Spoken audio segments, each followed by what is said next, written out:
Thank you. We'll reconvene. Shelley, did you have your hand up just before the break? No. Okay. So we. As an AI, I don't have a. That's delightful.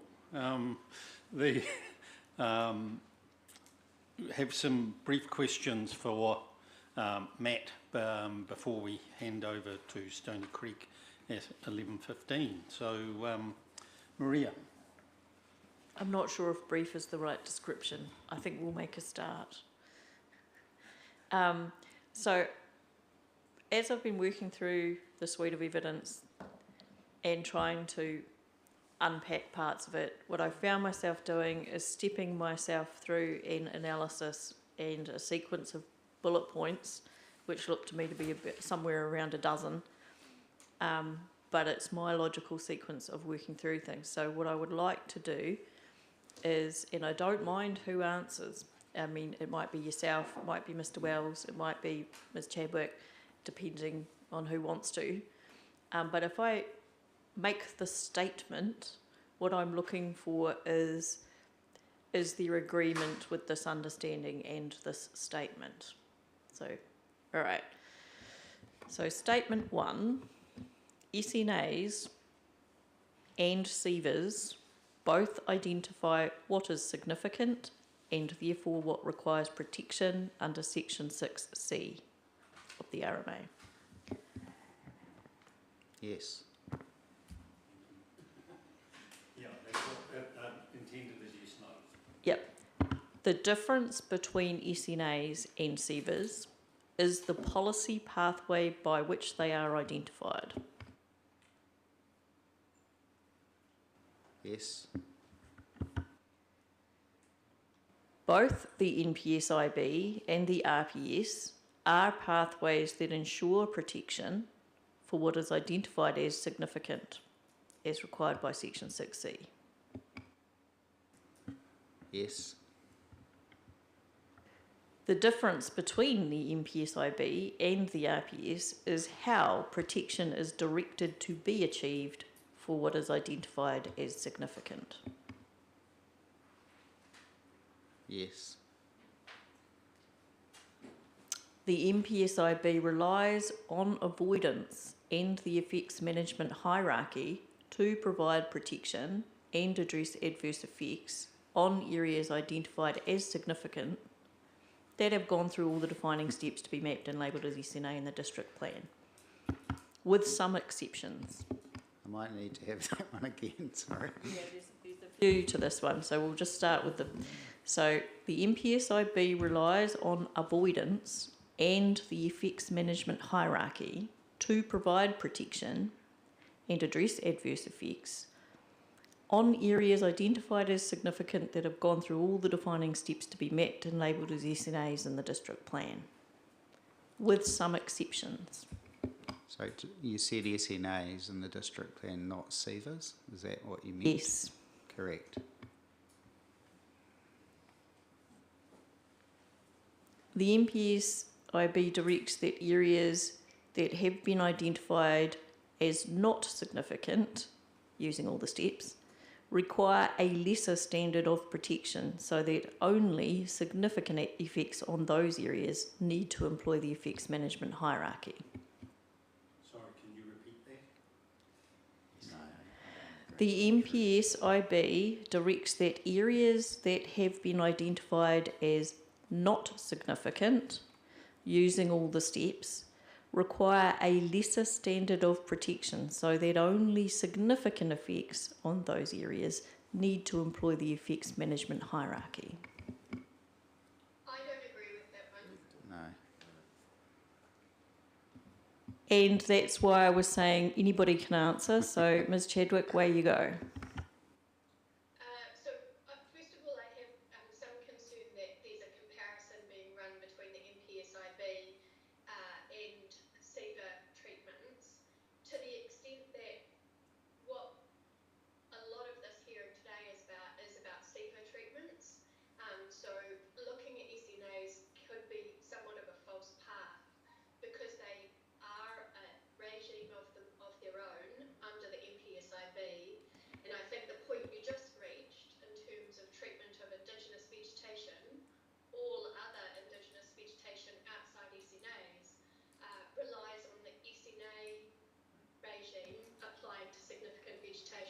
Yes, So, it does. so the where we're at, in some bits about the fact that we are in a regulatory position and you as a panel are at a point in time which anticipates an MPSIB approach in the future, but currently has to operate under something in the middle. Yes, I agree. So I think we're in agreement, and I know why you're reacting the way you are. So that last question is dependent upon, if I read it again, I'll read it again. The MPSIB directs that areas that have been identified as not significant using all the steps in the MPSIB require a lesser standard of protection so that only significant effects on those areas need to employ the effects management hierarchy. That's a yes or no question. So you're talking Well, about, it's not, because it assumes a comprehensive mapping of the full district. So with Yes, respect, no. that- Just if you allow me to work through all of my questions, I think you'll start to understand why I'm asking it. So this is literally a yes or no question based on all the steps in the MPSIB having been applied. I can't answer that and it's a yes, no. Without context, they become yes or no statements, asking us to put ourselves in a position without understanding what you're applying it to. So that's a good example. Is I don't know if you're getting at all other Indigenous vegetation not mapped as SNAs, or a scenario in the future where there's comprehensive mapping and we have some significant, some not. So it's difficult to answer that question or agree or not agree with that statement without knowing a context. So the yes or no option for me is difficult because I'm assuming that you might be talking about 3.16 of the MPSIB, but now you're telling me I'm not. So it's... No, I don't think I was saying that. What I'll do is move on to my next question and keep moving. I thought you might find this question difficult. I'm going to keep moving. The two tiers in the MPSIB are designed to respond differently to significant areas compared with not significant areas. That's what the MPSIB is designed to do. Now, I will take everything that you just said. My understanding is the same as yours. That exercise has not occurred. What I'm asking is that the design of the MPSIB is that there are two tiers and that you respond differently to those two tiers once you know what is significant compared with not significant. I don't know that there are only two tiers because you've got the MPSIB covers Indigenous biodiversity generally. It also covers SNAs, and then it also covers areas that aren't identified as SNAs in 316.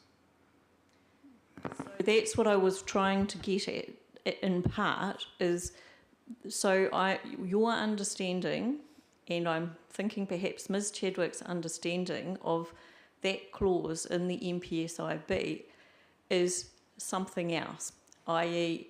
it's assuming that the steps undertaken in the MPSIB to determine what is significant and what is not significant have not occurred.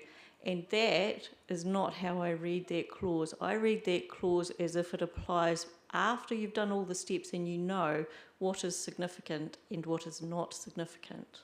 So that might be where we're diverging a little, so it would be good to explore why you're reading that clause differently to the way that I read the clause, and if you could elaborate, yeah, that would be helpful. Can I just interpose there that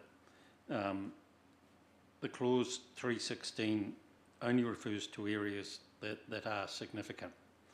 It does not assume that there's been an assessment that has identified areas that are not significant, because in some cases... It's not talking about significant areas, and I think that's the point. Well, it's areas outside SNAs. So outside SNAs, so in order to know what is outside an SNA, an exercise has occurred or may have occurred to a limited extent. So we're in this scenario... Sorry, the identification of SNAs can occur in different ways. Yes. And one of those ways is by doing a study, but it's not mandatory. Another way is when there's a resource consent lodged and there's an assessment done at that stage, which results in a very piecemeal way. So there's no actual, in using that approach, there's no actual assessment done of the areas that are not significant and therefore don't qualify as an SNA. So this is where we might spend a little bit of time, because I think it's quite crucial to where we are right now. And does that relate to, in particular, the Hokanui Hills area? I think it can't help but relate to the approach taken there and elsewhere in the district. Okay, yes. we've got 10 minutes before we're going to hear from Hokanui Hills, from I mean, I Stony can stop and we can hear from Hokanui, but to me this is the heart of the matter. Okay, Yeah. well, 10 minutes. Understanding that we might not conclude it in 10 minutes. So, are we being asked to accept as a panel that because the exercise of assessing under the MPSIB what is significant versus what is not significant, because that has not occurred under the MPSIB, any areas that might be significant but we don't know yet under those steps, because they aren't mapped in the plan, which seems to be the only thing, if that we are then to treat those areas as if they are not significant, because a different test is applied in clause 3.16. It's a different test. It's a different management approach that is signalled, and that's the one that is being relied upon. And what it's being suggested to us is that that is the appropriate approach to apply to areas that could well qualify under the MPSIB criteria as significant, but because they have not been mapped and included in the district plan, they do not get the level of protection that is otherwise afforded to significant areas that have passed the MPSIB criteria and been mapped in the plan. That, I think, is what you're putting to us. So you're saying that clause 3.16 can apply to both significant areas and not significant areas because neither of those areas have been mapped. I would suggest that perhaps that you're reading the MPSIB and clause 3.6 too broadly and applying it too comprehensively to our current scenario. As we know, the MPSIB anticipates a process which has not been followed. The SNAs which are in the plan are not just because they were already in the plan.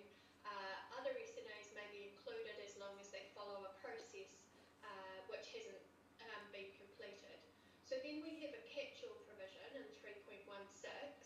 It doesn't say where all of your mapping has happened, apply this approach. It is a catch-all across the board. There are no words in that provision which specifically state it would only apply where SNA mapping has been completed. So I would not agree with your suggestion earlier that provision only applies where the MPSIB has been observed in its entirety. But it does set up a catch-all for situations where the MPSIB hasn't been observed in its entirety in my submission. And then as a national direction, as a provision in a piece of national direction, you need to fit that with all of the other policy framework that you're working with. So that has been comprehensively analysed by the council team and by Stony Creek to provide you a framework against which you find, firstly, the most appropriate objectives and policies for achieving the purpose of the Act, for assisting the territorial authority to carry out its functions, and to be in accordance with Part 2. And then once you've found those objectives, you then develop policies and rules which, again, achieve the purpose of the Act, assist the territorial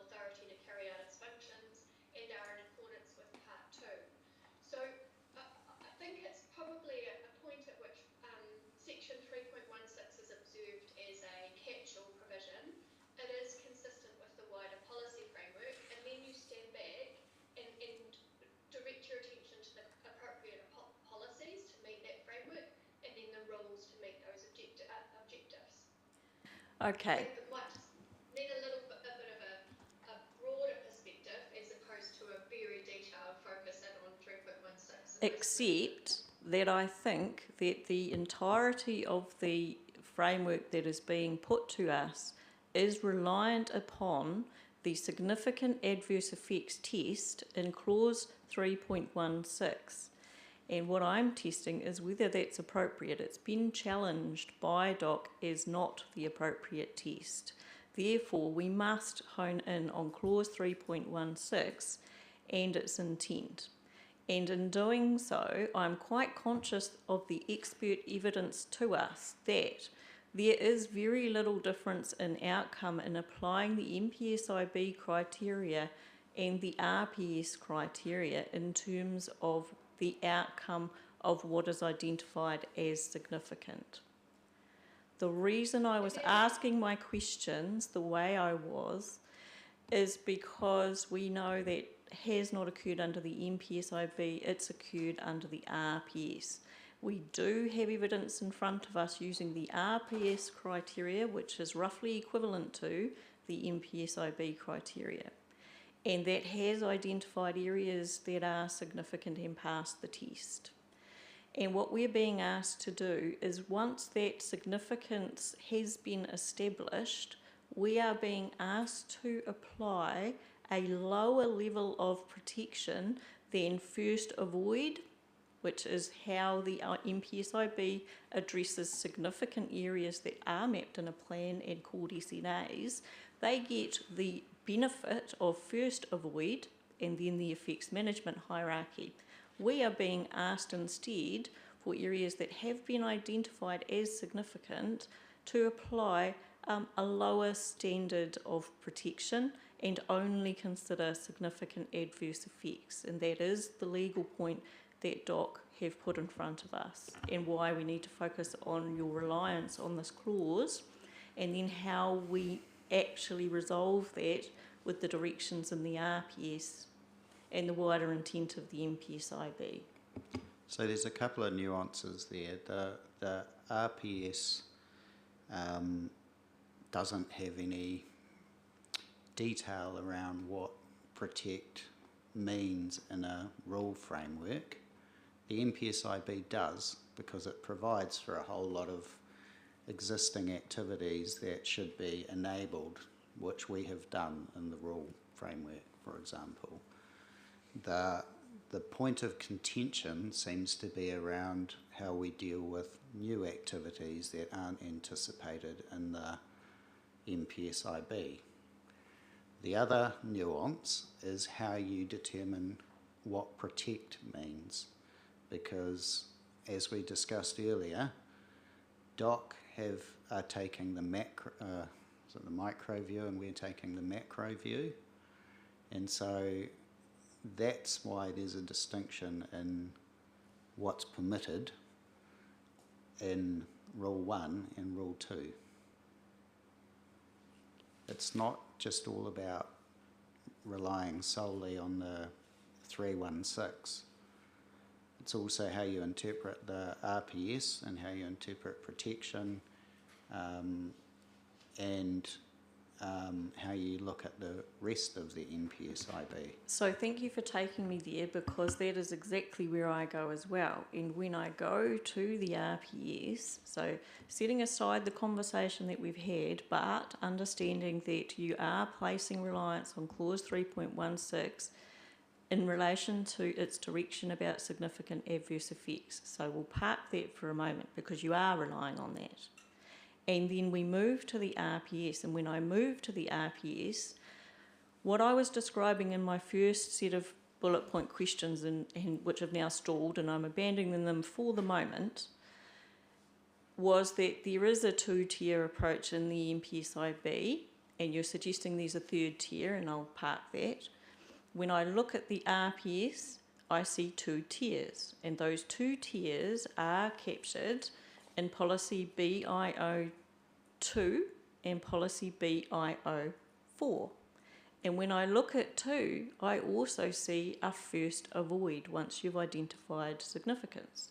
So I'm seeing a correlation between the way the RPS thinks about things that have been identified as significant and things that are otherwise Indigenous biodiversity but have not been identified as significant. I see those two tiers present in both instruments.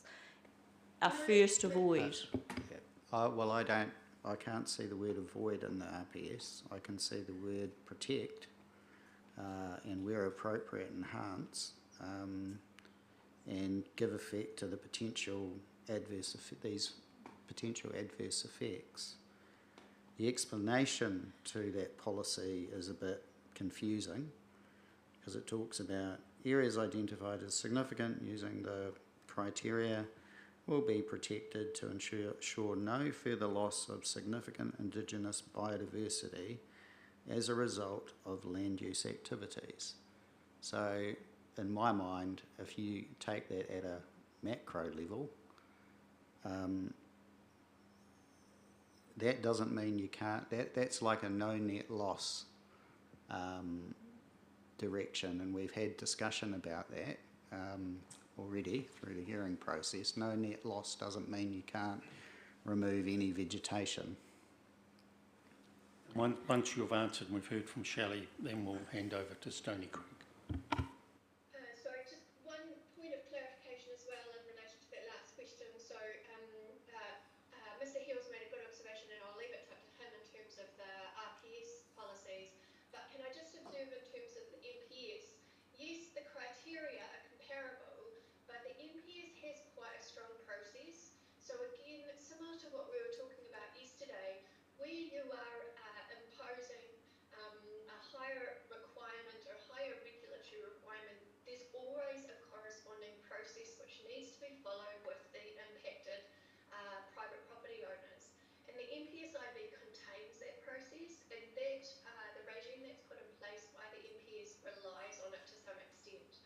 So this is where the Indigenous vegetation that falls outside that process is relevant as well, because the process in the MPSIB hasn't been followed, so we don't have the ability to rely on that process. And with full respect to DOC, they've come very late to the party in terms of seeking these much higher obligations to which are more similar to what the MPSIB contemplates.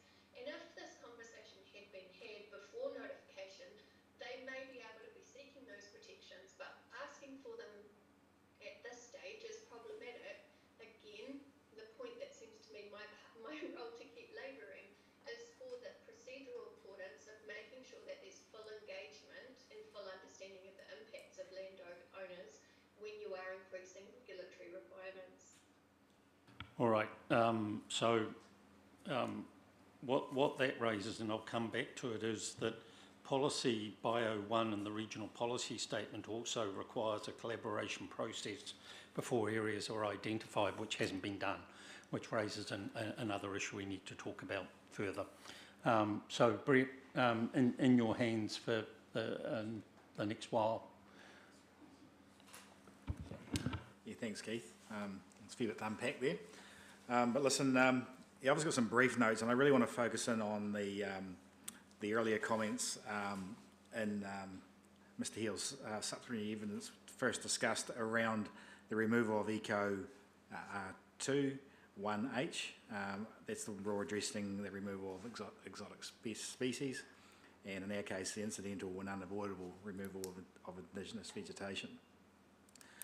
I think it's important to note that the clearance limits that were contemplated in Eco Rule R2, 1, J and K in the consensus from the working group did not provide for the area of incidental and unavoidable removal of Indigenous vegetation as a result of pest plant management, because the understanding was the Eco R2 Rule 1H was in play.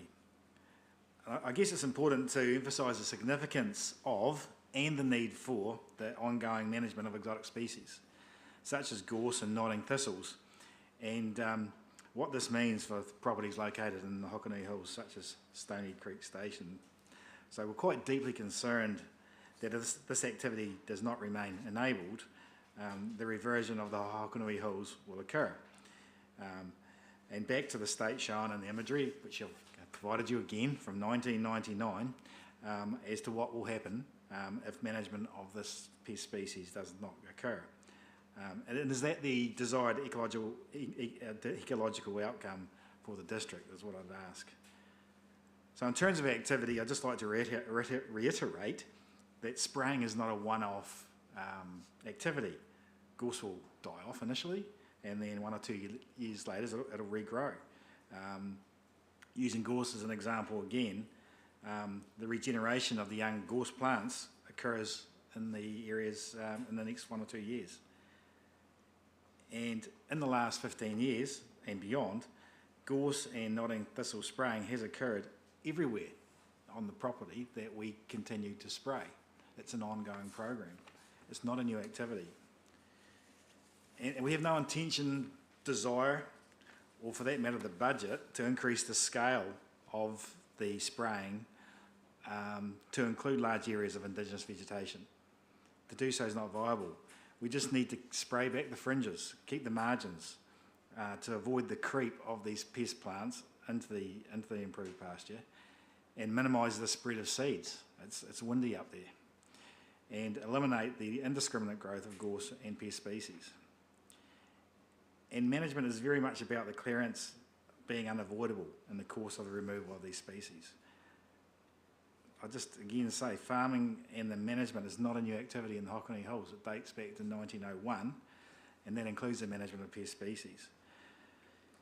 And you know the values that have come up and exist there have been sustained and are sustained with the current farming practice and its existing use. So in my comments here, without your questions, in closing, I think it's important to reflect on the guardianship that Mr. and Mrs. Tulloch, as owners, have demonstrated over the last 26 years. And I haven't heard too many comments around that. And, you know, for example, the 127 dock area was a voluntary agreement entered into. It has certainly not been portrayed by that. For the cost of a bit of fencing, it's a significant area of ground. So common sense must prevail, and the imposition of rules that undermine good management practice will only lead to negative outcomes for the district. And I think the photo you have, again, demonstrates what one of those outcomes may be. So Claire has some comments to make, so it would be useful for her to probably back up my comments, and then we can get into some of these questions that you're wanting to ask us. Can I just have a little bit of clarification first? So where you're spraying, Yep. it's permitted to do so where it's for maintenance of improved pasture. Yes. So are we talking about areas outside of improved pasture? Those marginal areas where there is, it's already been sprayed, but there's a mix of, it's gorse, nodding thistles, and there could be some unavoidable spraying of indigenous vegetation. But are those areas that, and Glenys asked the question in terms of what is the enhanced pasture? Yep. It's where it's been deliberately sprayed.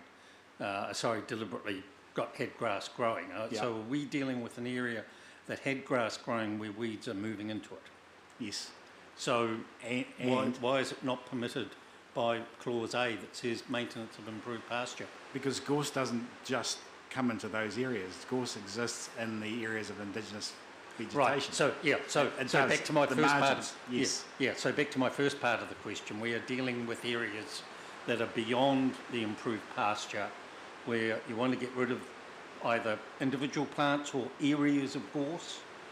Primarily a marginal area. Yeah. So not a new footprint. It's the holding the gorse back so it doesn't invade into the improved pasture area that we've been working on. And are those areas outside of the areas that are identified as being significant indigenous vegetation? Inside or outside? Outside or inside? Are they both? Well, the mapping is not precise. Yep. The mapping has been based on visits, but not the entire property. So there will be areas that are mapped as that, as significant, or Siva either, that have got gorse infestation there, They Okay. haven't been picked up in the mapping. So doesn't it come down to the common sense way in which the lines are interpreted? Because if you zoom in, the lines on the map are probably 20, 30 metres wide on the ground. So who's going to be in a position of saying you're actually within the CEVA? That's the purpose of the enabling rule, that if there's a problem of where gorse needs to be held back and it's dominant, that current practice can continue to spray that and hold that gorse back. Okay, So- we'll hear from Claire. Yeah. I don't know if I'm picking up your point around the size of the line. The size of the line on the ground might be the width of this room because it's on a plan an inch Right. to the mile. And who's to know whether you're inside or outside the actual... We can go a long way with that. Correct. Yeah. So That there's a assumption. practicality in terms of the way that rules have to be administered. And if you were going way into the middle of an area and removing an area of gorse, that's a different situation to what I see being the way that you need to actually view the rule at the margin. Yeah, but that rule has existed for up until now to provide for this activity. We're now contemplating that rule is removed. Okay, let's hear from And- Claire. And yeah, Claire, are you there? Sorry, yes, it's just, there's a couple of questions, but I'm here sometimes, but I'm here.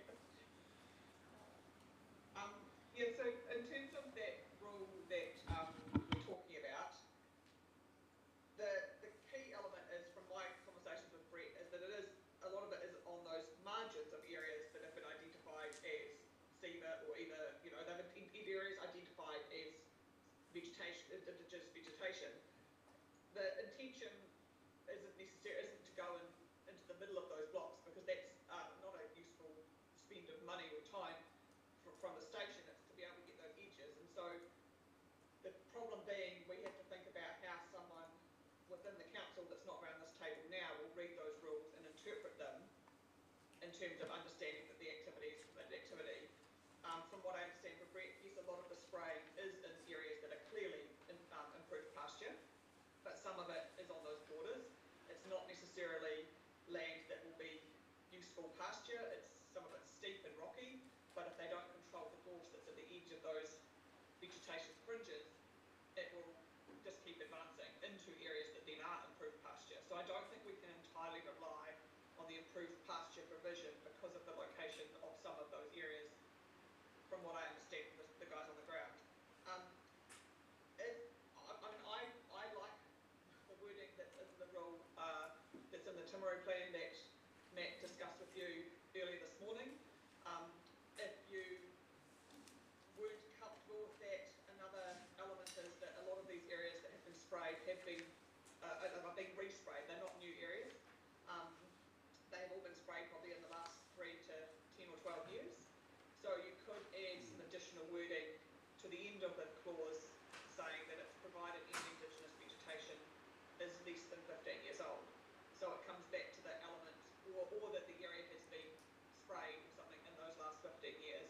So it gives you an element of comfort that there's not going to be removal, unavoidable removal within the areas of significant vegetation deep in the middle. It's limited to the areas that are advancing on the outside, where it's not the intention to go and spray a whole lot of indigenous vegetation. It's just that inevitably, when you're on the margins, there will be some plants that have kind of progressed within it, but they're probably likely to be pretty small.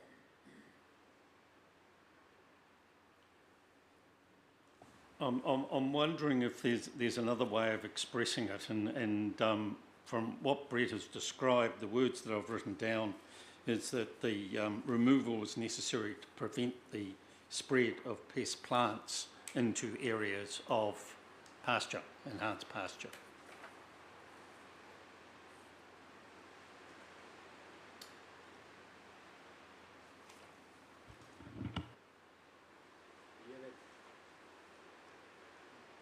Could you give that to me again, Keith?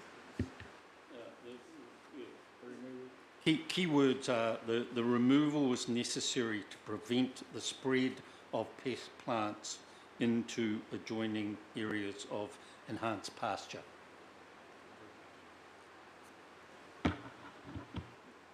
I'd be comfortable with that. Claire, have you got any comment you'd like to make? Yeah, I mean, something along those lines could be Yeah. good.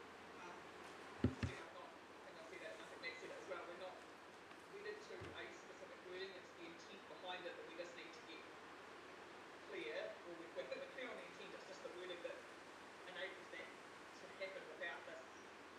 You know, it's the application of these rules later that we're really front of mind on, that it's planners sitting in the, you know, sitting at council that haven't had the benefit of this process. Yeah, and you'll need to speak up because we've got some heavy rain happening here at present.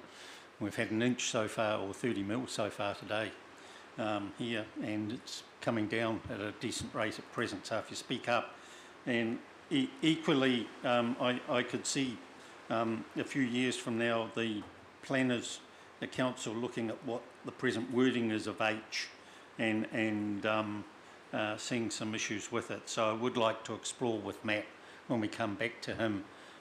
We understand the intent, so I think it's a matter of, it's a reasonable expectation to be able to remove those plants.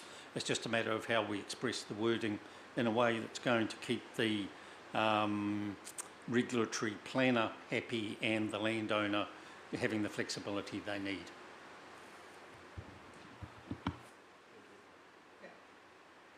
So I've written, as you were having some conversations with Mr. Wells and Mr. Gill this morning, I've written a couple of, Can you speak up, please?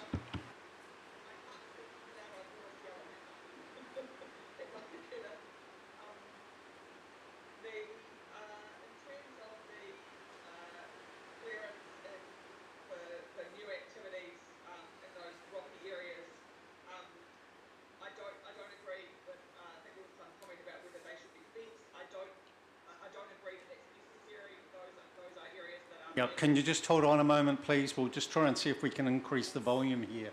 No, we can't. Can you somehow get closer to your microphone, please? I'm probably as close as I can get to, about 20 centimetres from the screen. But I think the key things for me that when you talked about potential for earthworks in those areas, and the idea that be managed as well, is that I would have concern with some control around earthworks suddenly coming into those rocky habitat areas. It's not something that has been addressed or brought up during earthworks conversations earlier in the hearing, and I don't believe there's been the opportunity to receive and provide sufficient evidence around that. My other comment to that, though, is that effectively earthworks won't be happening in those areas because new fences and new tracks are not permitted. They would have to go through a consenting pathway. So by having the clause in there now that new activity is avoiding those rocky habitats, you essentially are avoiding earthworks in there anyway, because that would only be required for fences or tracks. And there is existing earthworks that may be required to replace fence lines to a small degree if that's necessary in those areas. The only other thing then to turn to is just the commentary around what's protection and what's not around the NPSIB and the RPS. So in my view, and I think I've noted this in previous evidence, protection doesn't necessarily mean that there's nothing that happens in that area. It means that there's controls on what you're able to do. And those controls need to consider the specific points that are both in the NPSIB, if you are following that pathway, but in policy bio 2. And I think there's definitely been some evidence from Mr. Wells on that in policy bio 2 in the RPS, it discusses the particular elements that need to be considered when you're thinking about avoiding potential adverse effects and giving effect to the protection of those areas. And those points in bio 2 are quite similar to those in the NPSIB in 310. So there is a similarity, and I don't agree that it's a blanket consideration only under 3.16. In the NPSIB, there is still consideration of the intent behind it, because the intent is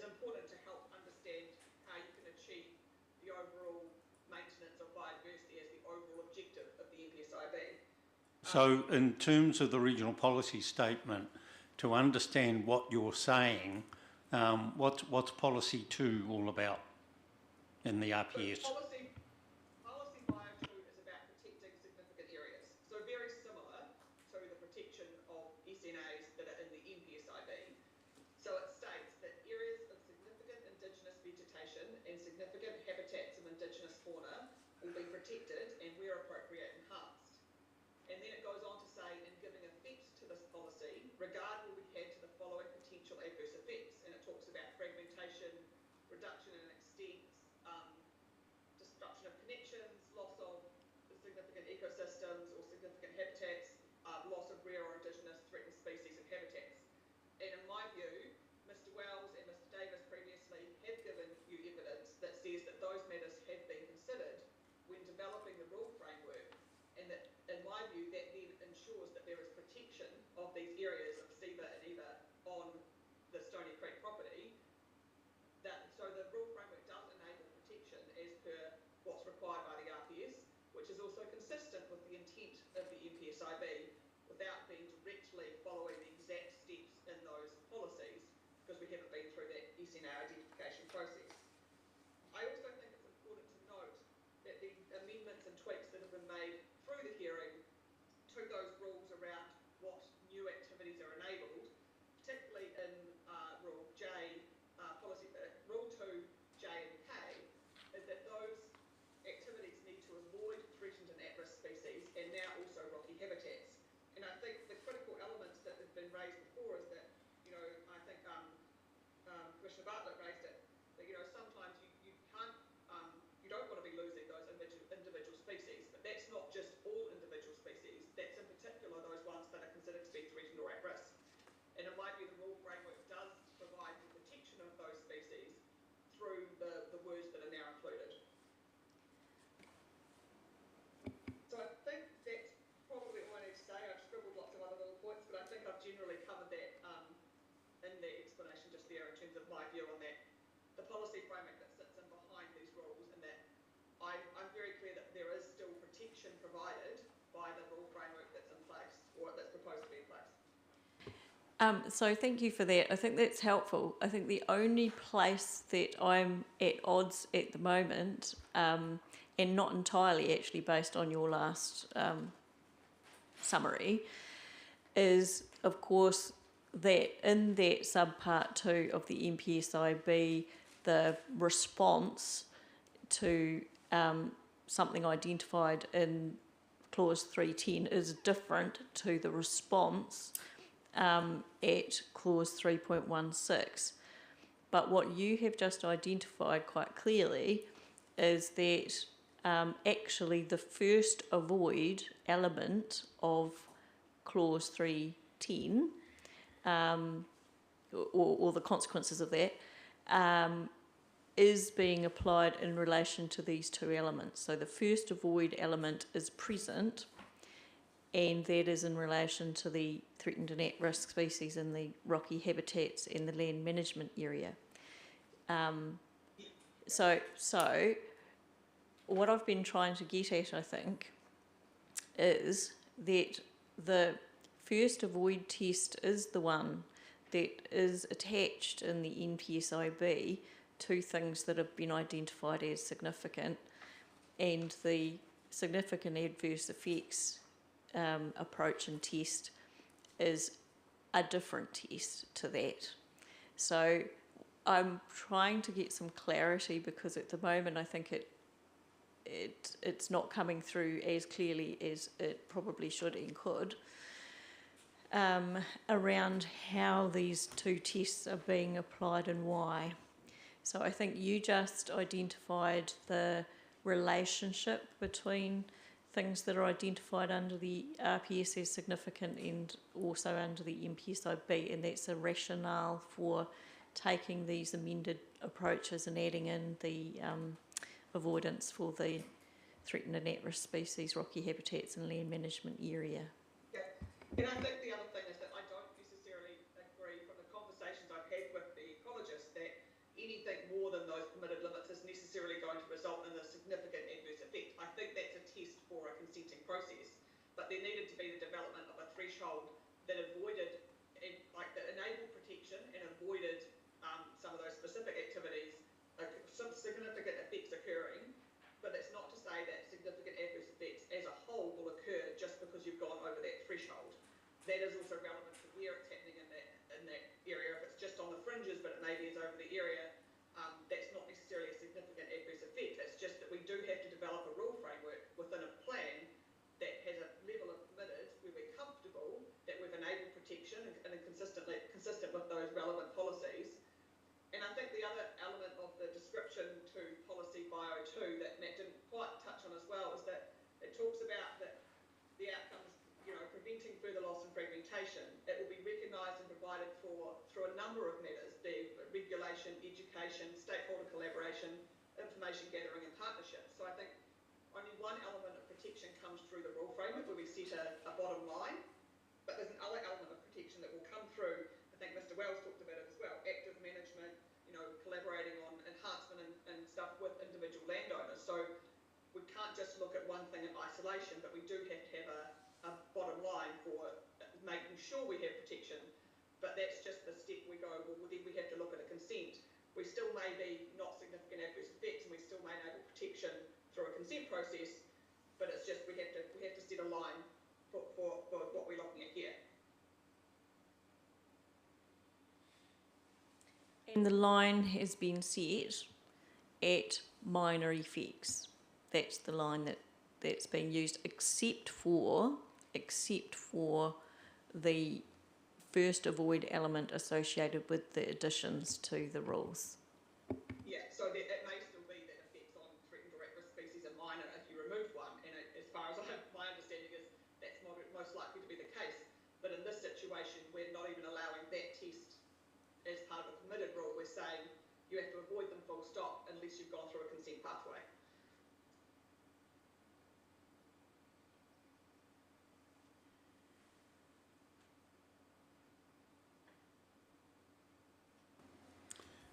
Brett, good morning.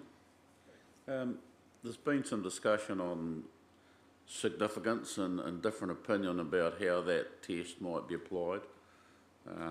Doc's opinion is different from Mr. Wells and Mr. Davis. To your knowledge, for the purpose of this plan, did Doc undertake a site visit to Stony Creek? My understanding is since the land management agreement was entered, there's been no further contact from DOC. There was some joint agreement on the pathway of a fence line, but no, I've had no contact. And the council ecologist has obviously paid a site visit. Mr. Wells. Yes, Mr. Thank Wells has visited. When was the agreement? Refresh. I've already covered that. Yeah. Yeah, it's We can look at it. Prior to this iteration. 10 or 15 years ago. Yeah. Yeah, quite a significant amount of time. Right. And just to clarify the question around grazing on Stony Creek Station, that is the only area that is excluded from grazing. The rest of the property is available to stock. It specifically excludes that land management area. You've described control of gorse and nodding thistles, and I get the impression that's been going on for a long time. Within those areas, are there still indigenous plants there? For example, when I listen to Mr. Wells, he tells me there's been EVA areas where there's been, stock grazing and indigenous plants still present there. And I assume, or I'm asking you, am I correct in assuming that in those areas there's also been gorse spraying? Yeah, most definitely. There's areas that will, through this current rule set, be dominated by gorse. because the gorse species are continuing to grow and develop, and that's, there's some areas on the boundary with Wantwood that are showing that already. But gorse is indiscriminate, as you know, and it's a wind-blown seed that, through the photos you see in front of you, loves that sort of country and thrives there.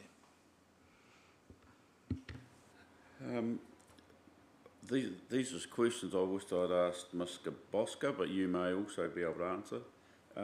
You're running predominantly sheep on Stony Creek. In those areas of indigenous planting, are there cattle there as well, or is it sheep? Yeah, that's correct. I provided that in earlier commentary over the last 2 years, and I can appreciate you may not recall, but there's a small herd of cattle. There's about 500 beef cows on the property, and about 10,000 ewes go to the lamb every year, but predominantly sheep. Do they have access to the SEVA areas?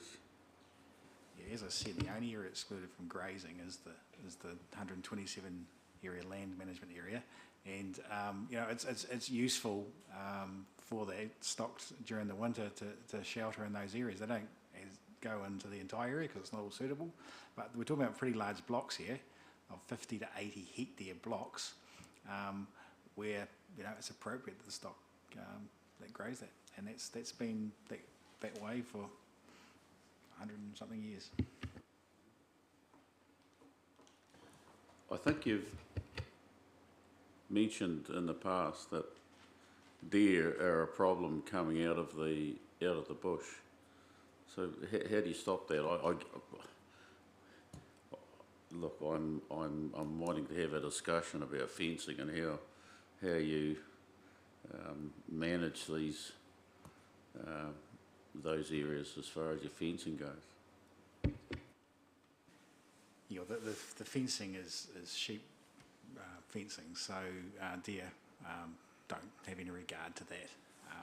And DOC are our neighbour and would share the obligation of fencing.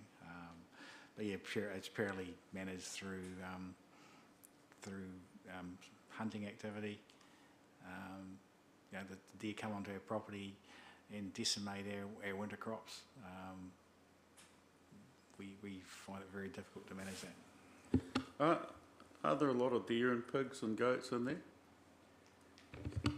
Well, anecdotally, yes. I think if you look at the media, there's an explosion of deer numbers throughout Southland, and I think we're certainly experiencing that.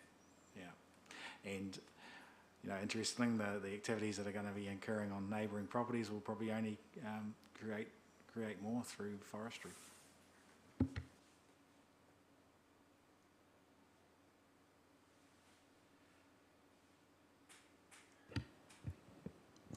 Just continuing on from that, I'm not sure if this is a question for you, Brett, or for you, Matt, but because you're putting in more fences, does that lead, and I think Mr. Box just said you want to increase the numbers of stock on the property. Does that mean more intensive grazing? And if that does, then that isn't an existing use, right? It's a new activity in those high ecological areas. Yeah, the evidence we've given around increased fencing is predominantly in the areas of improved pasture. Those fences may have small, cross small areas of indigenous vegetation to complete that fence line. So the predominant growth in fencing is relating to improved pasture, and that's to just cater for the natural increase that occurs through progeny on the station.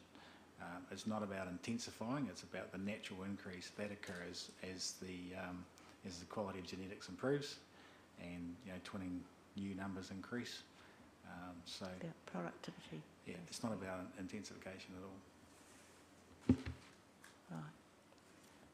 So there's very few areas that are fenced off for particularly intensive grazing of any stock, cattle or sheep.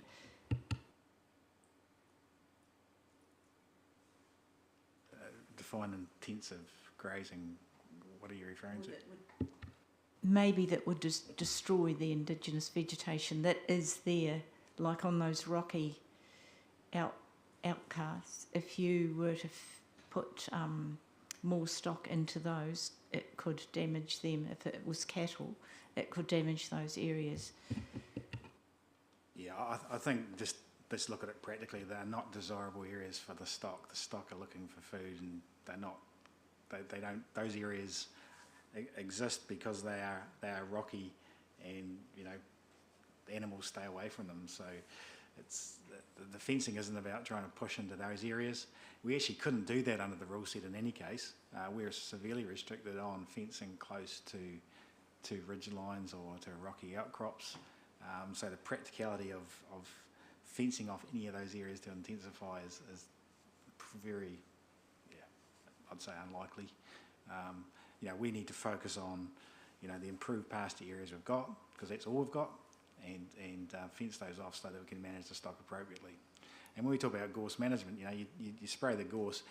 Stock pressure is also another very good way of maintaining the regeneration. If you can't do that through large paddocks, you just end up with infestation. Matt, if I can just clarify on the Appendix 7 at the back of your of the updated plan provision, the latest version. So that, am I right that on Stony Creek,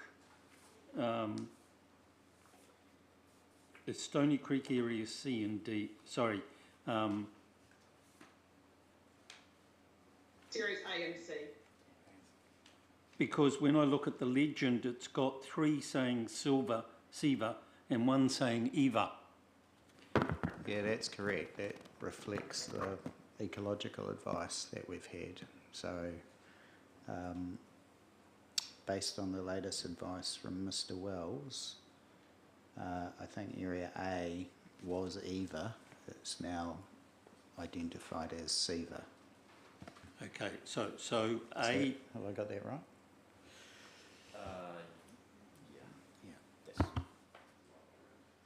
Right, That's correct. I think that's what Mr. Wells and Mr. Davis followed that pathway to confirm under the RPS that they would meet at least one of the criteria to be considered SEVA. But the difference between Area A and C was that's where the level of ecological value came in, where it's more moderate or higher value. So it's still important to differentiate those, because if you just had a blanket, it provides better protection by differentiating them in terms of their different ecological values within them. okay, so that then takes us to rules J and K. And what is in K, which is Area C, talks about in the new blue coloured print that it's a permitted activity to remove, to clear, indigenous vegetation clearance is permitted for new fences or the clearance of exotic vegetation or pest plants. So going back to Brett's earlier comment, that part of the rule actually says you're allowed to remove those that are at the margin, and in fact right through. I think just to clarify that was my preferred option in my evidence, but since then we've looked at the second option in my evidence, which was a general clause that enabled clearance associated with weeds and pests, because clause K has a total limit on it of 1,250 square metres. Yes. And I think the feedback from Stony Creek has been that that's not, that number wasn't based on the ability to clear exotic and weeds and pests. That was principally about the establishment of fencing in those areas. So what I'm now recommending, if we're going down that path, is getting rid of the blue text that says fences or clearance of exotic vegetation or pest plants, and replacing it with the new H that we talked about earlier. So there's no square meterage associated with the second option. That's right. So the new H, where do I see that in your statement? So, Oh, my copy. That's your copy there. Yeah, I found yeah. my copy. You found your copy, so, okay. so that's at paragraph 18, Yeah, and we've put some nuanced wording around that. You've made some suggestions as well, I think. That's where we talked about the clearance of the clearance is unavoidable in the course of removing exotic species, etc. okay. So the question, I guess, to Brett is that rather than having that clause with the restriction of area, you prefer the alternative of H but different wording.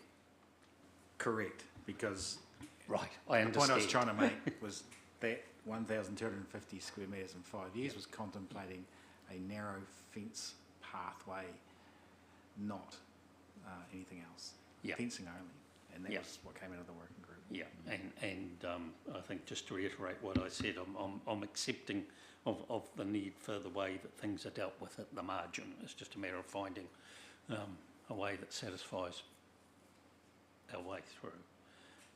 Okay, any other questions of Brett or Claire? Yeah, we've had some discussion about the use of the word avoid. If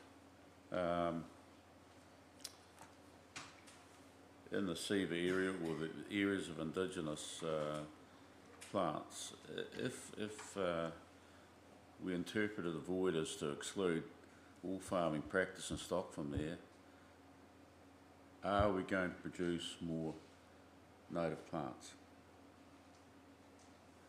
Or are you going to get something else? Yeah, I believe that history tells you you'll get gorse and nodding thistles, but you know we're always avoiding where at all possible in our management activity. But you simply can't have a fence that stops and doesn't connect to another fence, and that's where this small margin needs to be there, so the fence can just get through that small distance to connect and complete what it needs to do. If you stop farming a certain area, are you going to get more indigenous plants or are you going to get more gorse? Yeah, I believe you'll get more gorse than I think history.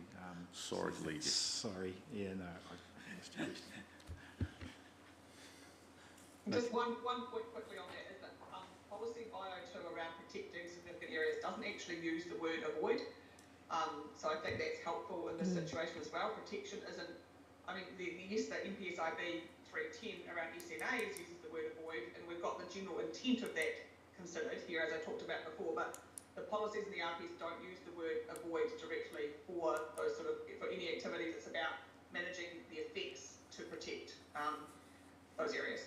Yeah, and I think this probably, and yes, I was wrong about that when we were having that conversation earlier, and I checked that myself and saw that I was wrong when I said that. So thank you.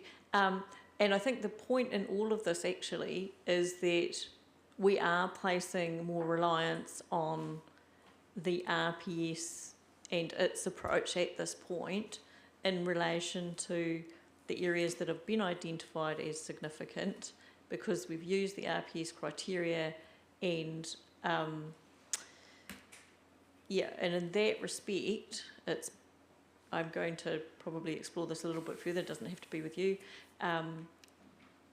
Clause 3.16 may itself be an unhelpful red herring, because what we are actually doing is only employing the full MPSIB instructions in relation to the 2 SNA areas that have already been identified, and otherwise, in all other respects, the areas that are identified as significant and how they're being managed is actually under the RPS, not the MPS. And arising from that, I've got a question for Shelley, if she's online, and that is, what weight do we give the explanation and principal reasons in the regional policy statement and actually interpreting the policies. Sorry, can you say that slowly and close to the mic? What weight do we give the explanation and principal reasons associated with policies in the regional policy statement when looking at how we apply the policies? What weight do you give the regional policy? Explanation. Oh, the explanation. So an explanation isn't a part of the provision, but it guides your application in a particular context. So I would submit that you apply that directly where it's relevant, and then it guides you where it's not for the particular context. If there's something that doesn't fit quite right, then you can vary your approach slightly.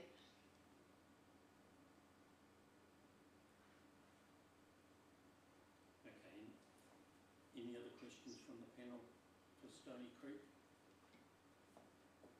No, thank you. That's been helpful from both of you.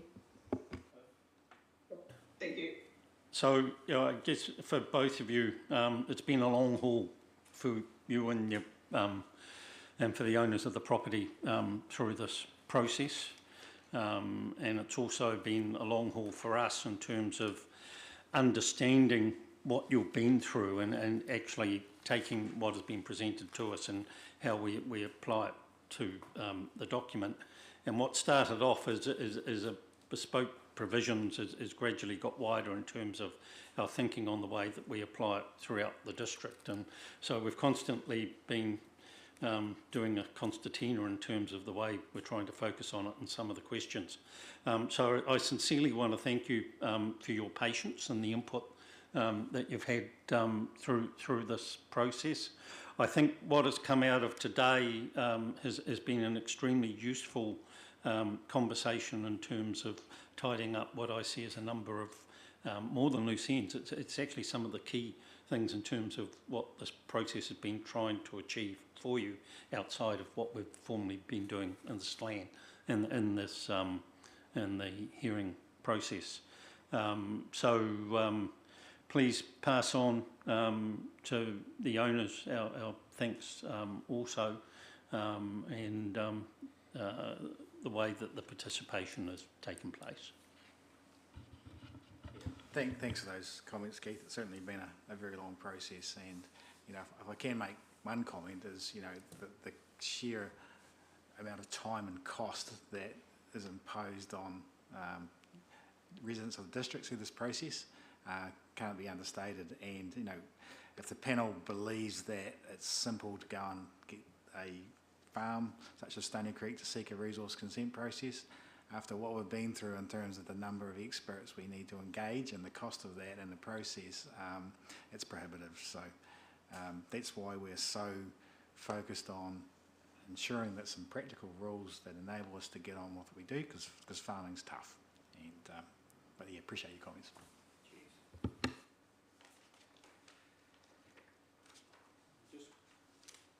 I'm just wondering out loud, it's 12 o'clock, whether we should take a break for lunch now that gives an opportunity for our experts to talk through anything that's come out of that we need to raise further.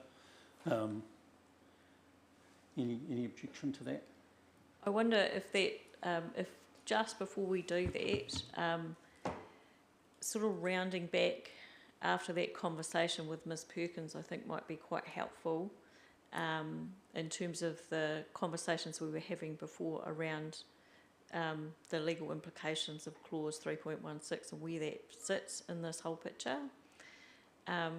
Probably the question that is hanging in the air for me, and probably at the core of our contested conversation earlier, is where that clause is sitting inside the NPSIB. It's very clearly under subpart 2, which is about assessing, that is the process bit where assessing SNAs occurs, and there's a cascade of things happening under subpart 2 that seem to me to be very much about the process that would identify one versus the other.